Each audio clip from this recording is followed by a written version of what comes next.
Hi, I'm Josh Bernstein. I'm in Papua New Guinea, where I've been invited by an isolated tribe to witness and help preserve one of their most sacred and secret rituals, the mummification of their dead. This ceremony hasn't been performed in over half a century, and now it's a race against time as the guardian of the mummy ritual tries to resurrect this legacy before it dies with him.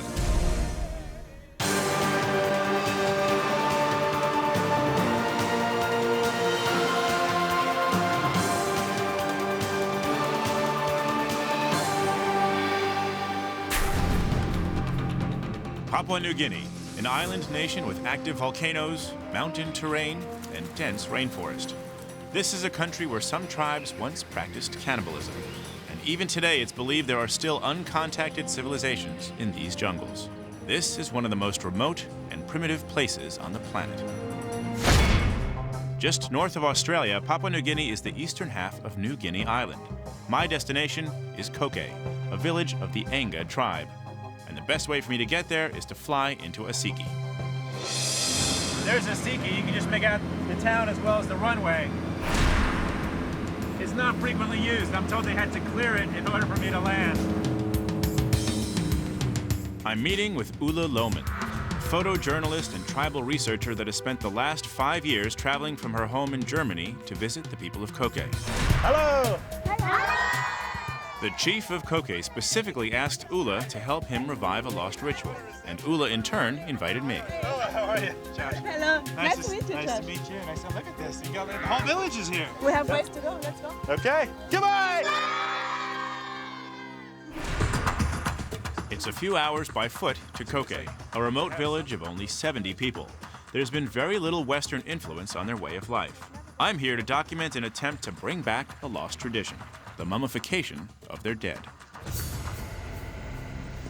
What's the condition of the mummies right now? Well, the tradition is about to die out, really. It's only really Gemtazu who knows the secret of mummification and who is the keeper of the secret.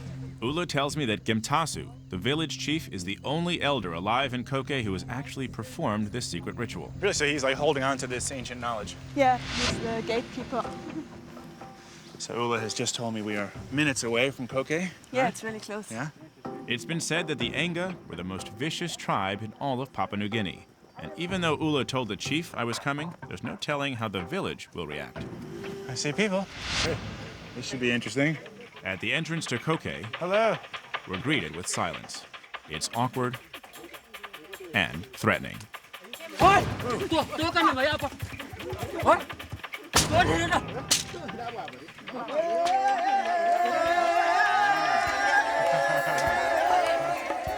Turns out, this is their traditional welcome. Intimidate outsiders to let them know this is their territory before allowing them in. With the tribe dancing around us, we're led to the center of the village as I try to get my bearings. It's about as wild as it looks. On one hand, it's a bit intimidating, but then it's also very welcoming. And there's definitely a vibe of you are welcome here in Koke. Within minutes of our arrival, Ulla and I are greeted by the man fighting to keep this tradition alive, the chief, Gemtasu. Before coming, Ulla suggested I bring an offering for the tribe. I brought a present. Betel nut. It's highly valued here and a good way of showing respect and thanks. That's good? They're happy now? Look at them. Yeah.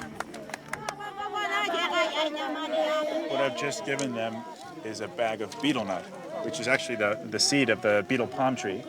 And it's part of the culture in the Pacific and Asia. You can see everyone here chewing it, the red stuff in there. It creates like a red saliva. It's a stimulant, it's a social lubricant, it's really part of the fabric of life here. Oh, thank you. Thank you, thank you. Thank you. So I guess this means we're welcome. That means that we're very welcome. Papua New Guinea has over 800 languages. The Anga have their very own, and few speak English. Thankfully, the chief's eldest son, Awatang, does.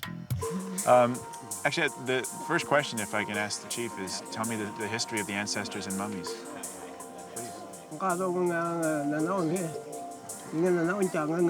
what he's saying is going down back to the like original creation and all that is a long story. So. Gemtasu says that their forefathers believed that death was the gateway into another life. They chose mummification as a way to stay connected to their tribe's most influential people.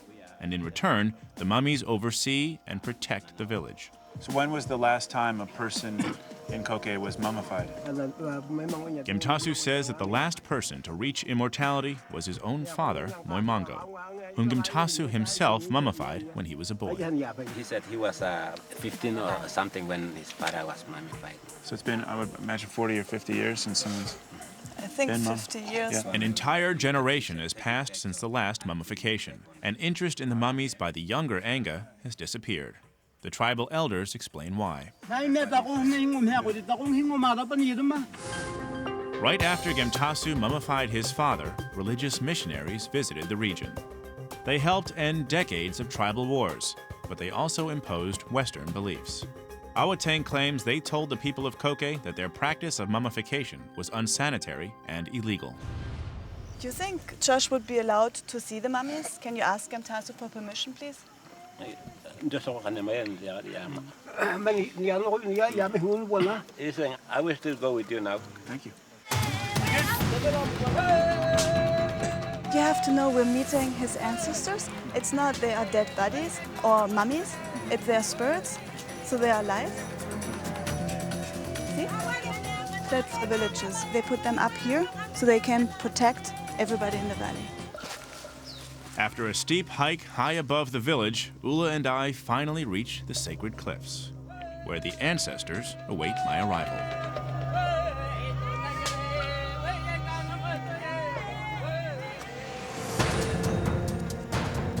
These people walked the grounds of Koke fewer than 100 years ago. Many of their names are still known, their offspring still alive. It's tricky because, Awatang and Gemtasu, they're looking at these people as people, in a way living. For me, I visualize the bones, the teeth, the skin, and I can see what was a person. But to the people in this community, this man here is still very much alive. Gemtasu then takes me to the man he mummified over 50 years ago, his own father, Moimongo. And he begins to talk to him. Gemtasu is saying, we are not here to harm you. We are here to protect you, and we are friends. They are coming as friends. Gemtasu invites Ula to say hello to his father. I imagine that's a pretty significant act of trust. Can you tell me the story of who he is?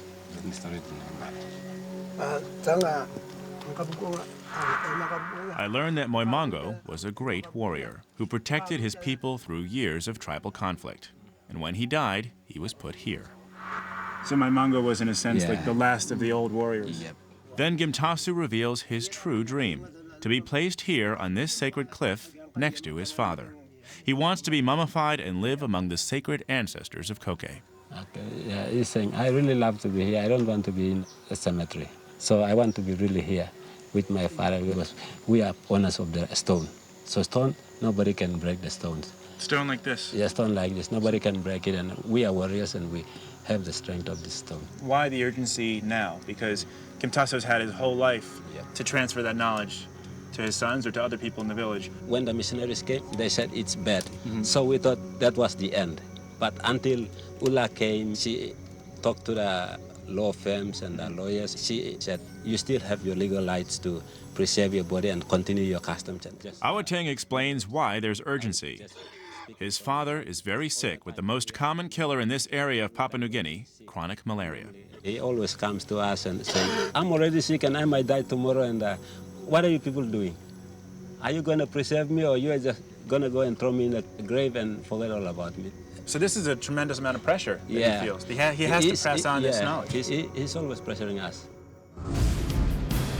Gemtasu's dream is to be mummified and placed on these cliffs. His worst nightmare is a fate worse than death. A fate that befell his very own brother. I'm in the tribal village of Koke in Papua New Guinea. I'm here because the chief Gemtasu wants to share his ancient mummification secrets in order for the tradition to live on. I've seen his mummies. Now my guide, Ula Loman, wants to introduce me to the chief's brother, who ended up in what Gemtasu calls an evil place. Bye-bye. So he's staying behind. Yeah, I want to show you something. And you see why he doesn't like to go with us at all. He refuses to go there. We walk to the outskirts of the village, where we soon enter a cemetery. Let's see Martin's grave. Okay. Martin, it's Gemtasu's brother, and he's buried here. This is the grave of Gemtasu's brother, Martin. He too wanted to join his ancestors on the cliffs, but when he died in late 2006, he was buried here. Tending it are Martin's wife, Mosi, and their son, Gaius. So Martin was expecting to be buried or wanted to be in the rock with the ancestor? Martin will be in the rock, but we didn't prepare, so we buried him. Got it. So this is why Gemtasu is so concerned. Because if preparations aren't made in time, he might end up here instead of up there. Yeah. Many Anga believe that burial is a fate worse than The death. problem in the belief of the people here, they say the earth screams for more blood when you bury somebody inside. Screams for more blood. So it's like a monster that once you start putting people in, you have to keep feeding it.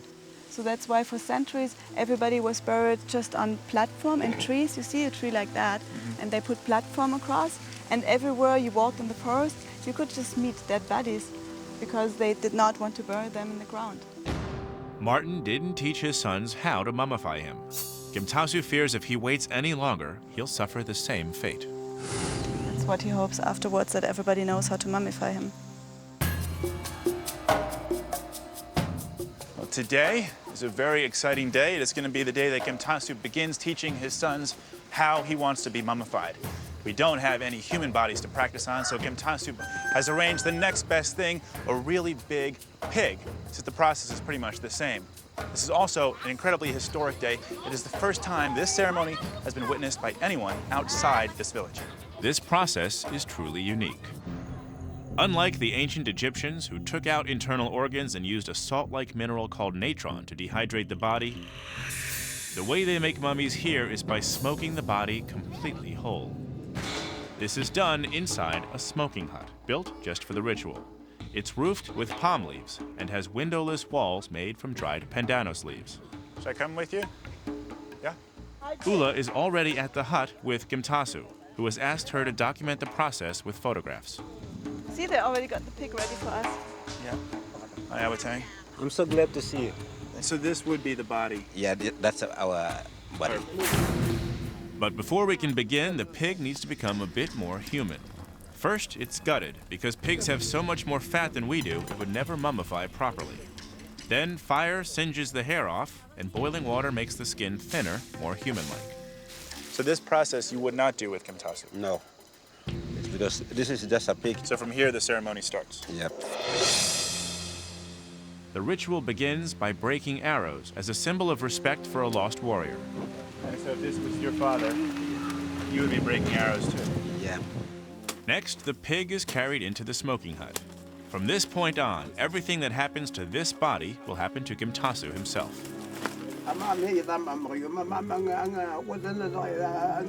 They have heard about this almost their whole lives, but they've never actually done it. Now Gemtasu is teaching. As the pig is tied into a frame, Gemtasu states that he wants to sit and overlook the village from a chair, just like his father. When you're brought here, the chair will be ready. Yeah. They'll bring you in, place you in the chair. Seated like this? Yeah. Okay. So then once the body is fixed, whether it's with ropes for a pig or in a chair for a person, can you show me the next step in the process? Mummification is always about dehydration, but here they do it through the skin. Removing. This black skin, this is the step. Okay. So only the white one remains. Okay. So it's a defleshing. There are 3 layers of skin, and the top layer, the epidermis, traps fluids inside the body. In order for the body's fluids to seep out, this outer layer, whether on a pig or a human, needs to be scraped away. Is it okay if I try it? Yep, Yeah? go ahead. The process appears rather unpleasant. But to the chief's son, there's no greater honor. When this is Gimtasu, who's going to be doing this? I will be doing it. Then the second layer of skin, the dermis, needs to be opened up. Gimtasu says that to do this, they would use a local plant well suited for the task. He's saying you use this leaf, you can find spaces where the water is foaming and then you squeeze it out. Do you know the name of this plant? Kukia. Kukia. Kukia. Kukia plant. The Kukia plant has small, hair-like needles that scrape the skin so that more moisture can escape. The more fluids that can be removed from the body, the better preserved the remains will be. These fluids, however, are not wasted. When I use these leaves to take his water fluid out of this body, I then put it on my skin. So the goal is to remove as much moisture as possible from the body. Yep. In this case, it'd be from Gimtasu, and then to take that moisture and put it on your own skin. Yep. This use of the body's fluids is considered an act of intimacy and mourning. But according to Awatang, the missionaries thought this act was cannibalistic, unhygienic, and illegal. Gimtasu says the body is now ready for smoke.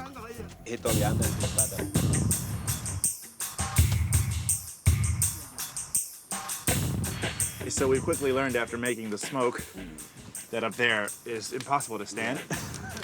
So we're down here now, where I can almost breathe. The heat and smoke will help the fluids escape, but it takes time. Gimtasu explains that this is only the beginning. The body needs constant work and will be the focus of attention for at least an entire month.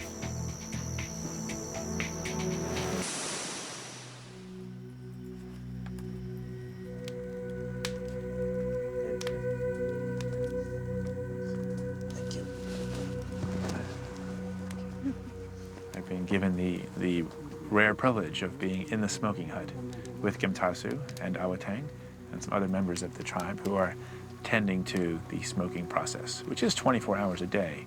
They sleep here, they eat here. They actually do not leave the hut once this process begins.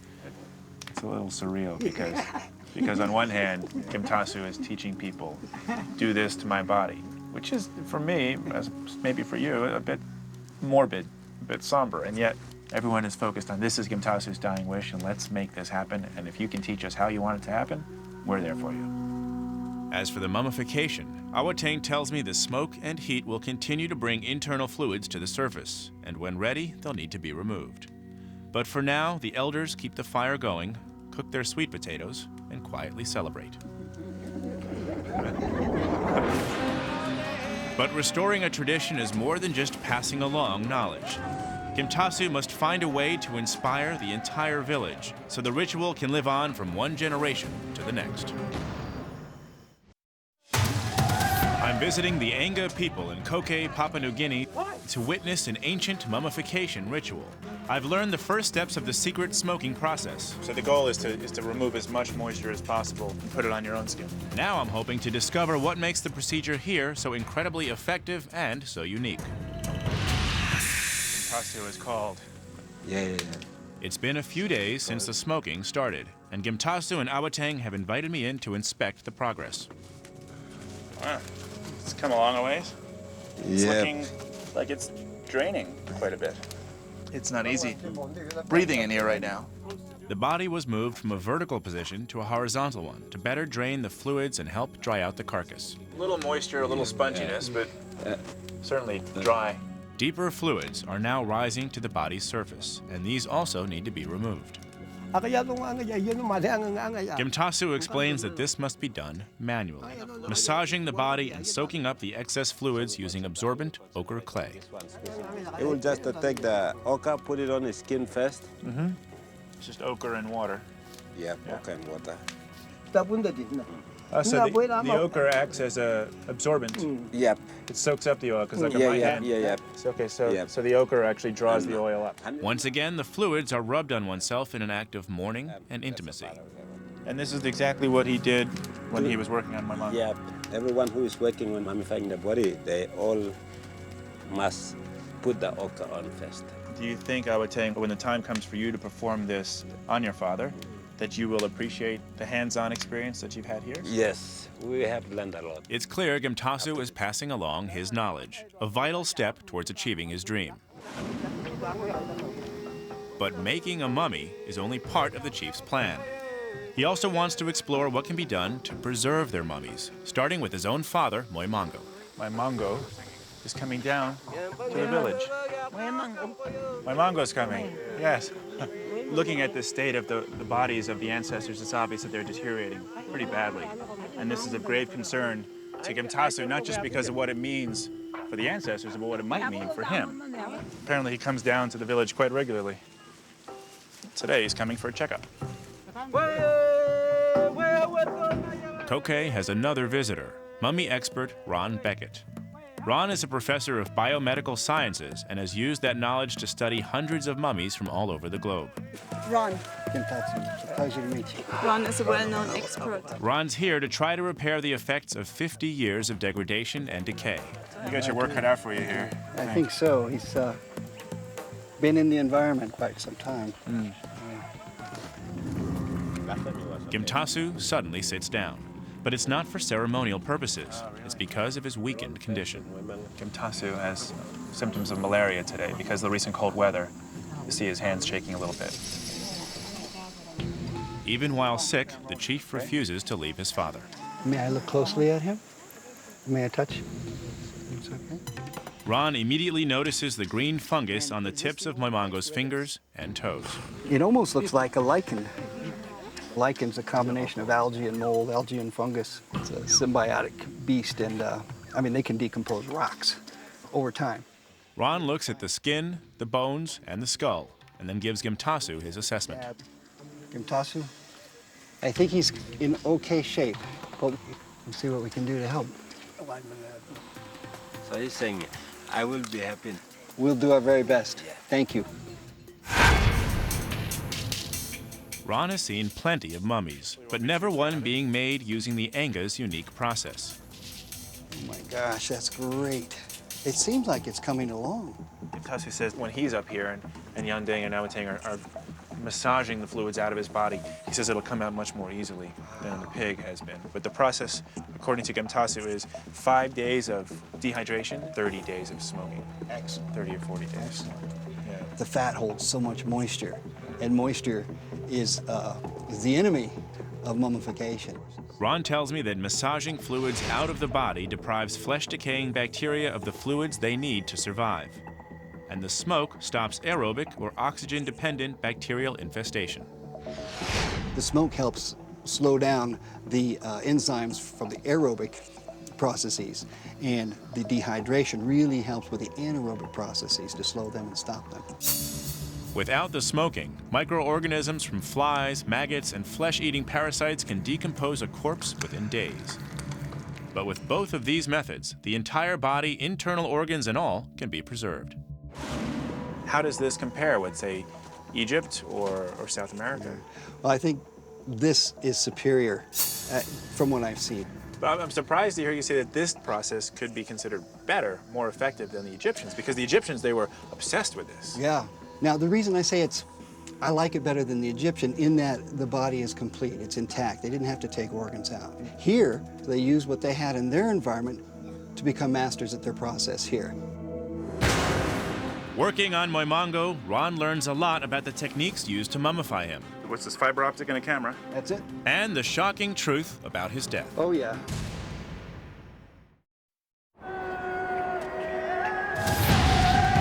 I'm in the jungles of Papua New Guinea on a quest to help the tribe here revive their lost tradition of mummification.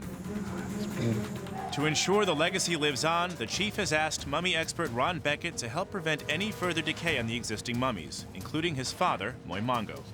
But to do that, we need to look inside. Exciting moment. Ron is about to put an endoscope inside Moimango. He's gonna actually fish it in there and take a look, see what his inner organs look like. With Gimtasu too sick to join us, his brother Marimba fills in, and Awateng and his brother Yandeng are here to learn about their grandfather. As far as the endoscope, can I take a look at that? Certainly. So this is what's this, fiber optic and a camera? That's it? Endoscopes are most commonly found in doctors' offices and operating rooms, but Ron uses them to see inside a mummy without causing damage. So you're seeing it on the monitor here, but they're seeing the same image on this monitor. Exactly. Right? Right here. Ron has two objectives: to see the condition of Moimongo's insides, which will determine how he goes about his repair, Beautiful view of the teeth there. and to look for any signs of internal organs, which are rare in mummies from other parts of the world. If we were to compare the insides of Moimongo with, let's say, Egyptian mummies, we wouldn't find anything in the Egyptians because they took everything out. They've took everything out. And we're going to go inside the chest and see if there have been any internal organs that were preserved during the mummification process.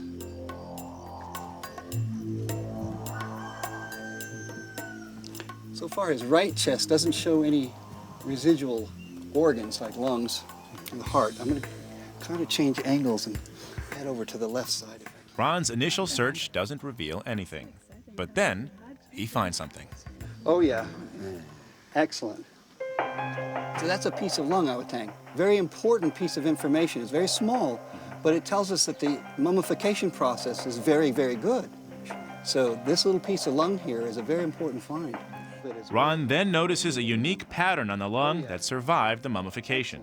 He says this can tell us how Moimongo actually died. I would tell you see those little tiny holes just off to the center? Yeah. In some cases, there's a lung disease called emphysema, and it can lead to like blisters or little balloons on the lung that can pop, particularly when the lung dries out. And those little holes there may indicate he may have had a little bit of emphysema. You said when I met Moimongo, you told me that he didn't die in battle. No, he was sick.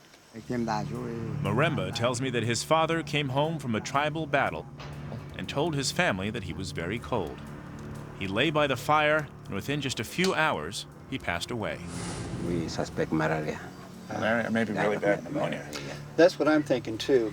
With emphysema, you don't have the ability to exhale as easily, so you're more prone to an acute lung disease like pneumonia. That's a great story that we can hear and then we can pass it on. Satisfied with his examination, Ron wants to get to work on repairs. We're going to try and come up with some way to seal the skin to help the skin protect the inside, so it's preserved as well as the outside for many years to come. This unusual field restoration calls for an equally unusual approach. Ron wants to use nothing artificial, only materials that can be found locally. So, I'm off to the bush for supplies.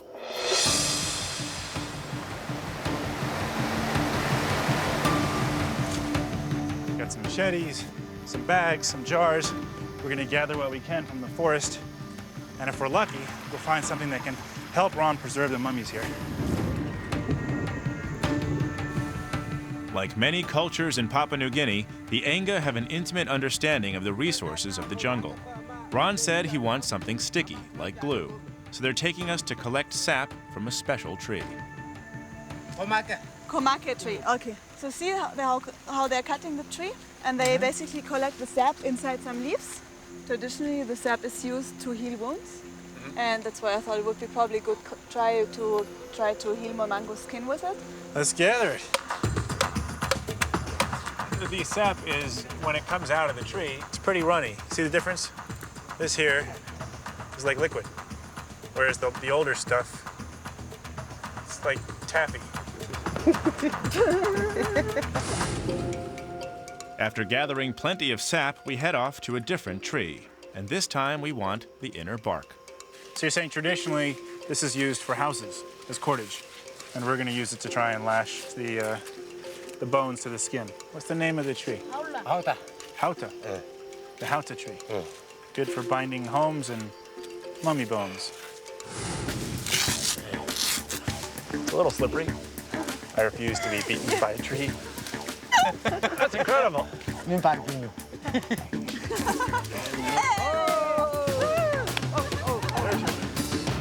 go back to Koke. With plenty of supplies, it's time for us to prevent any further decay on the chief's father, Moimongo. So here's what we got. And Ron, you'll have to just sort of figure out if any of this is useful. We've got the bark from the tree, and then we got the gooey sap. The first step is to make a mixture that will kill the lichen growing on Moimongo's extremities. It's interesting that most of the fungus is just on the toes and fingertips. Well, any biological organism finds an opportune place to land and seed and populate. So although it started here, it would spread. Ron thinks our best bet is to make a solution with a non-neutral pH. Something either very acidic or very alkaline should kill the lichen, as it removes the carbon dioxide it needs to survive. We're getting a pH that's quite nice. We test the juices from a variety of local plants and fruits like pineapple, limes, and oranges. But the most effective mixture comes from suka, a white powder that's chewed with betel nut. Suka is made by burning a local tree bark several times until it becomes a fine powder. So this is what you like the best? This is the stuff, the alkaline, severely alkaline. It's like bleach. So the goal now is to apply it onto the lichen, and how would you know if it works? Will it just disintegrate, or? It'll wither, dissolve, change color, maybe even loosen up that we could take it off with these tweezers that I have. Okay. It changes color. Yeah, change color. I think that's going to work well. Yeah. While our work continues, our anxiety builds. Not too hard, not too hard. This is Chief Gimtasu's very own father, and we have no idea how he's going to react. I'm in a remote village in Papua New Guinea, learning the ancient tradition of mummification unique to the Anga tribe. It's not easy breathing in here right now. The tribe's existing mummies have been beaten down by the weather. Along with Dr. Ron Beckett and tribal researcher Ula Lohman, we're helping preserve the chief's own mummified father, Moimango. I'll stabilize his head. To secure Moimango's head and body to his chair, we use the bush rope from the hauta tree. One wrong move could destroy the fragile mummy. Here. Only a small branch holds Moimango's head in place. Anxious about his father's safety, Maremba takes control. Not too hard, not too hard. Not gonna do it. It's very delicate. It just looks so fragile. Moimango's been overlooking and protecting the village from this seat for over 50 years. Yeah, see, that gives his head much more stability. Okay. Now we can start gluing the skin back to the skull. The skin on the skull is the last bit that remains of Moimango's face. To save it, Ron hopes to glue the skin back to the bone with the kumaka sap. Oh, this is great. Ron takes the sap and applies it directly onto the mummy's flesh. You're happy with the way it's working? Very happy. Several other parts of Moimango's body need fixing up too. Once again, we're using only native materials to seal the body and keep moisture out, like the local cloth called tapa, made from pounded tree bark. See, we're using this old tapa to create our, basically, gauze patches. Gluing the patches requires a specialized field technique. I gotta get the tip of the stick hot. Sort of like a soldering iron or a wood burning tip. Then I take that heat, I apply it very close to the sap. And you'll watch it bubble as it gets closer.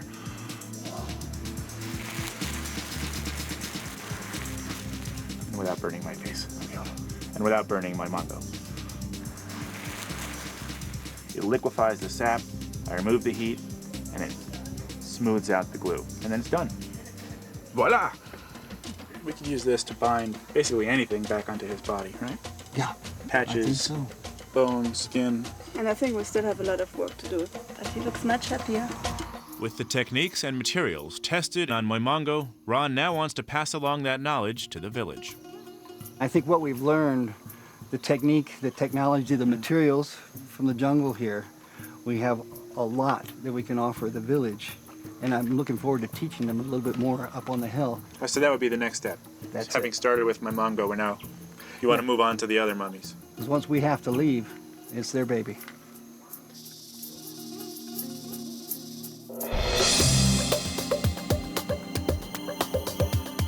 So Ron and his team of protégés have invited me up to witness their conservation work on the other ancestors of Kukukuku. Ron and Ula have been at the cliffs teaching villagers how to repair their very own relatives. I can't believe this. Is it going well? Yeah. The younger members of the tribe are starting to take an active interest in their history. It's looking great. They've really taken over. We've got the elders working with the young ones. We've got people loosening up the sap at the fire so it's fluid, so we can use it. Over there, they're cleaning lichen off with that suka mixture that we made up.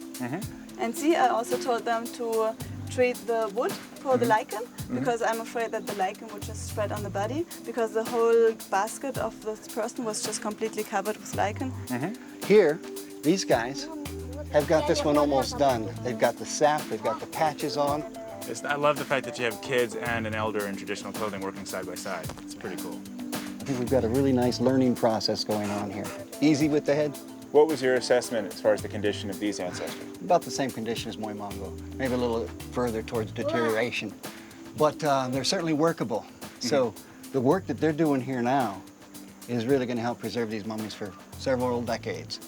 In terms of scientific conservation, this technique might not be perfect. No, you won't find this in the big museums. Right. But in terms of cultural conservation, this is perfectly appropriate for them to maintain their ancestors and keep them around for a few more decades. Absolutely. We started with Moimongo and it's grown into a Family. all the ancestors. Yeah, family reunion of Family sorts. affair, yeah.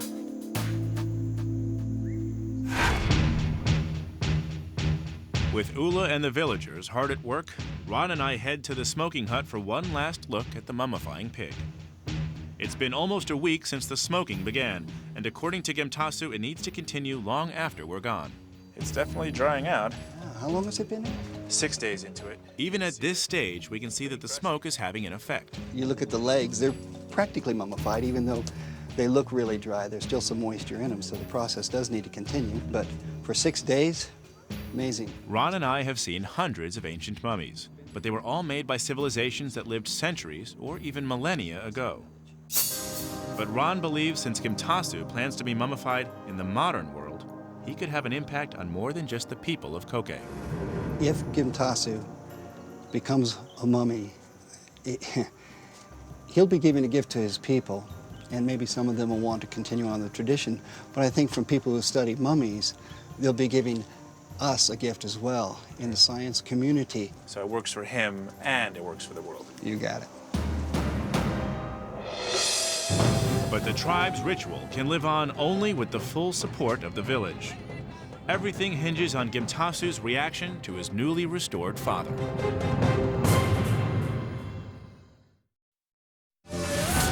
In the village of Koke, I've watched a chief teach his sons the lost practice of mummification, so they can perform the ritual on him when he dies. Everyone is focused on this is Gemtasu's dying wish and let's make this happen.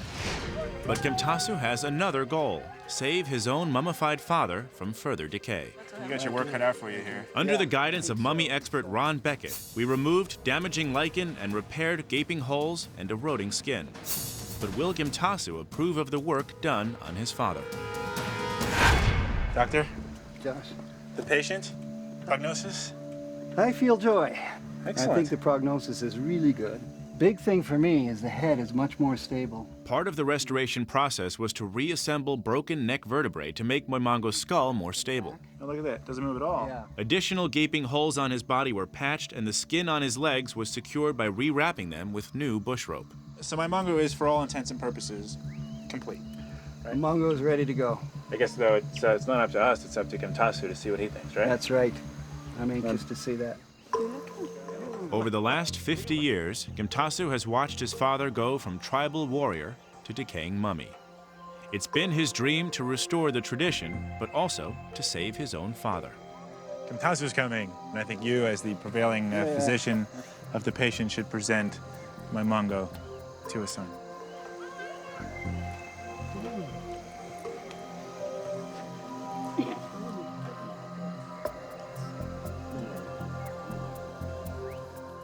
As Gemtasu inspects his father, we anxiously await any sign of approval.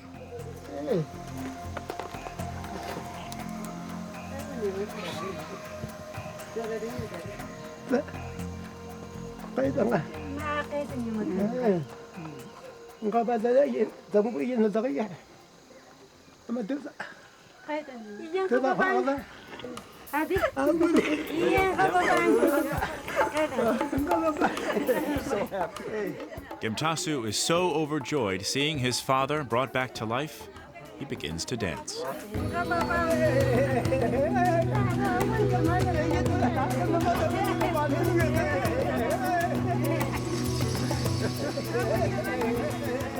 don't think any translations necessary. It's pretty obvious. Gemtasu is very happy.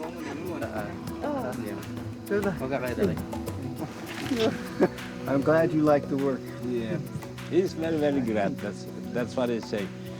My father was almost falling apart, and now you already made him to sit up straight, and I'm really, really more than happy. Thank you. It's an emotional moment. I think Moimongo will be around for many years to come now for you. Gemtasu clearly appreciates the work done on his father, but then he says something even more personal. He hopes this work will one day be done on himself, once he's mummified and on the cliffs. When I mummified, then part of my body gets missing or rotten or that, they can still work on me to preserve me for a longer period of time. That's what he's saying. And he's really happy, and he's always saying thank you. And you can see when he was dancing, he was almost in tears because he was really more than happy. Yeah. As a final act of admiration, the family paints Moimongo with ceremonial ochre clay. I was going to say, I wonder what Moimongo would say if he were alive, but it's obvious from this that he's very much alive. Yeah.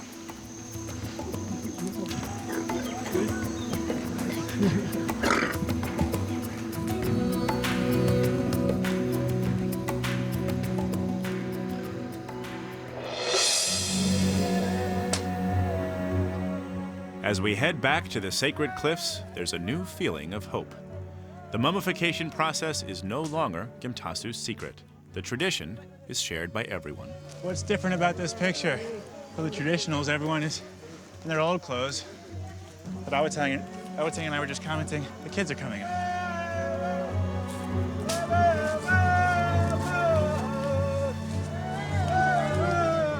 The restored Moimongo is ceremoniously returned to the same position he's occupied for over half a century, so he can continue to overlook and protect his people.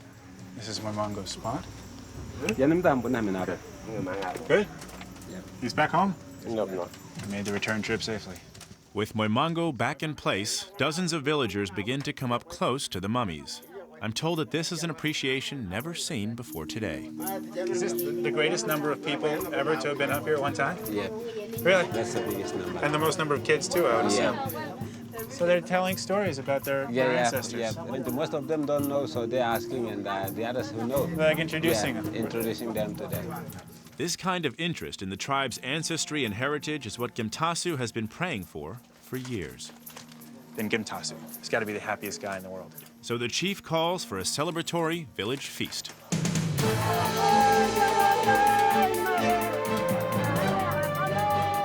I love it. He's in a festive mood. People from all across the valley have come to Koke to celebrate with food, music, and dancing. With so many friends and family to hear his words, Gemtasu asks that Ron, Ula, and I sit with him in the center of the village as he makes a final plea. Gemtasu tells his people that he was alone, but Ula came and gave him inspiration. He now has hope, but he still needs his people's support. Everyone here, he says, must help him be mummified, help him join their ancestors. And in return, he will protect them all for years to come from the cliffs. This is just the beginning, I think. When I first arrived in Papua New Guinea, it was a race against time to revive a secret, sacred tradition. With the help of a dedicated photojournalist and a mummy expert, an ancient ritual on the brink of extinction has been saved by passing along knowledge and reconnecting with the past. Now this man's dying wish will one day be possible.